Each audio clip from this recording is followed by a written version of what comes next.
Le Paris Saint-Germain s'est imposé difficilement mercredi soir au Parc des Princes en huitième de finale aller de Ligue des Champions. Cyril, tu étais sur place et il y a un point qu'on voulait notamment aborder avec toi, c'est eh bien le coaching de Luis Enrique. Il y a certains choix qui ont pu surprendre, certains ajustements aussi. Comment toi est-ce que tu analyses la prestation entre guillemets du technicien espagnol ce soir? En fait, Luis Enrique, il est d'abord coupable et puis il est responsable du réveil parisien. C'est le rôle d'un coach. Il est coupable dans un premier temps parce que ses premiers choix étaient compliqués à lire. Et malgré ce qu'il a dit après en conférence de presse en disant que s'il devait choisir de nouveau, il mettrait les 11 mêmes. On a vu un Lucas Beraldo très emprunté au poste de latéral gauche alors que finalement Lucas Hernandez est rentré et semblait à même de pouvoir jouer.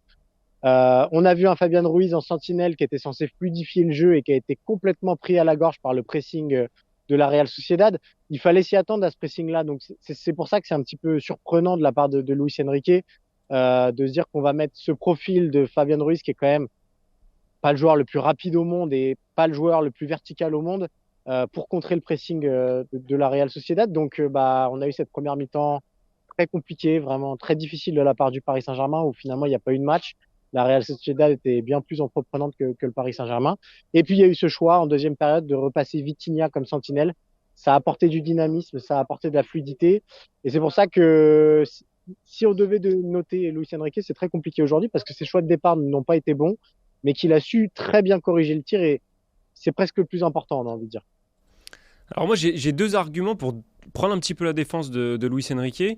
Le premier, sur le choix de la sentinelle, c'est qu'à la base, il y avait quand même une hésitation entre Manuel Ugarte et Fabien Ruiz, avec l'argument que Fabien Ruiz était lui plus à l'aise pour sortir du pressing adverse.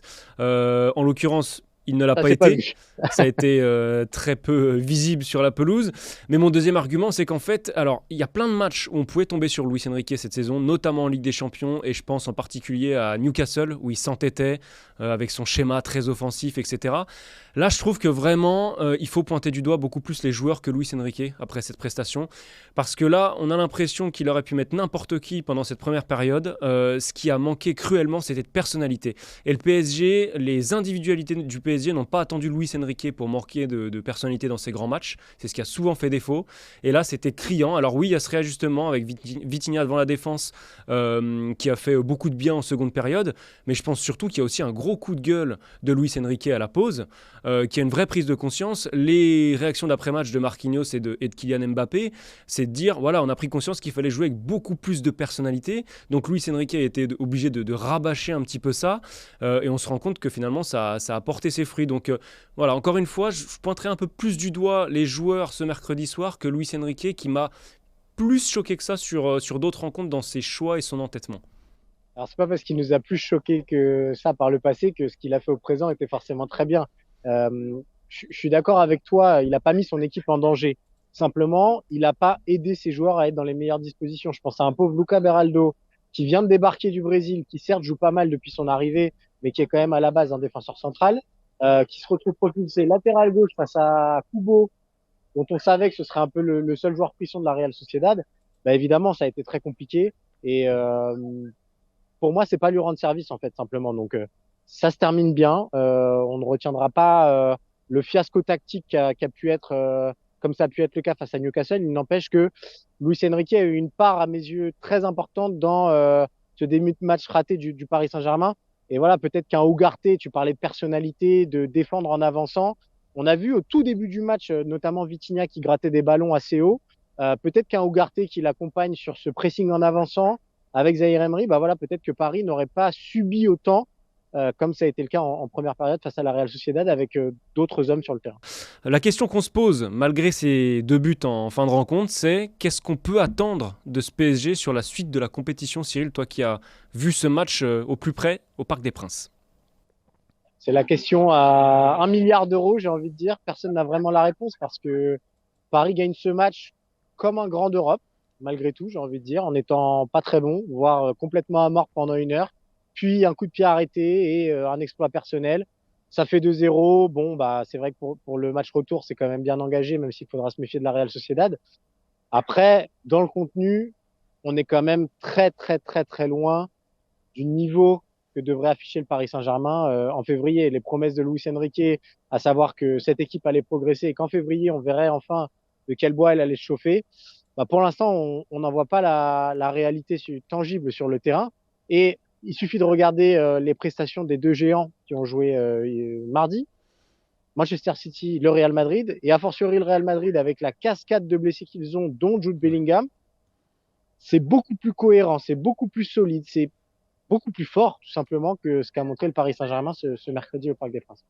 Avec un Real qui, précisons-le, affrontait un Leipzig d'un tout autre calibre que cette Real Sociedad-là, parce que moi, c'est là-dessus que j'ai envie d'insister. C'est le niveau de l'adversaire qu'a affronté le PSG mercredi soir. C'est-à-dire que les Basques, ils étaient très bien organisés, très bons dans leur pressing, pas de problème. Mais alors pour le reste, offensivement, c'était d'une faiblesse incroyable. Ils ont très très mal joué les coups. André Silva, il a gâché un nombre de situations incalculables. Moi, c'est ça qui m'inquiète. Après avoir déjà vu le PSG se faire secouer très sérieusement en poule par toutes les équipes de sa poule, Dortmund, Newcastle, Milan, à chaque fois le PSG a été bousculé au moins une fois sur les deux matchs, si ce n'est les deux. Et là, on voit cette prestation d'une faiblesse quand même incroyable pendant 58 minutes, si on est exact. Moi, je suis très inquiet. La Real Sociedad, il faut le rappeler, c'était une équipe, et tu l'avais très bien analysé avec Anna Caro dans Tour d'Europe lundi, qui est en grande difficulté ces derniers temps, qui ne gagne plus en Liga depuis un mois, qui ne marque plus en Liga depuis un mois. Moi, j'ai envie de me dire, ben voilà, en quart de finale, 6 quarts de finale il y a. Qui va faire des cadeaux au PSG? Qui va ne pas sanctionner le PSG comme la Real Sociedad l'a fait ce soir?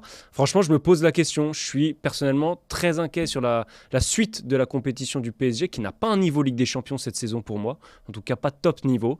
Pas Voilà. top 8, tout simplement. Pas top 8. Si on considère que Paris a fait un grand pas vers les quarts de finale, ils seront dans le top 8 européen, mais sur le papier et dans le contenu de ce qu'ils ont montré depuis le début de saison en Ligue des Champions, je suis pas sûr qu'ils fassent partie du top 8 européen. Ouais. Et puis ce qui nous manque, c'est de voir peut-être une ligne directrice très claire, ce qu'on a toujours du mal à identifier avec Luis Enrique, parce que les entraîneurs passent, les années passent, et ce qui ressort toujours, c'est que c'est les individualités qui font souvent la différence, a fortiori un certain Kylian Mbappé. Ouais, exactement. Et on s'attendait en début d'année à avoir un milieu de terrain un peu plus dominateur. On avait Ugarte qui avait montré de très belles choses, Warren Zaïre-Emery, Vitinha. On pensait que Luis Enrique allait trouver la solution pour que Paris redevienne dominant au milieu de terrain. Finalement, c'est lisse, c'est très gentil. Il reste Kylian Mbappé, il y a Bradley Barcola qui pointe le bout de son nez, Ousmane Dembélé fait des différences, mais c'est pas suffisant, c'est pas assez tueur, contrairement aux autres écuries dont on a parlé avant, pour réellement espérer aller très très loin dans cette Ligue des Champions.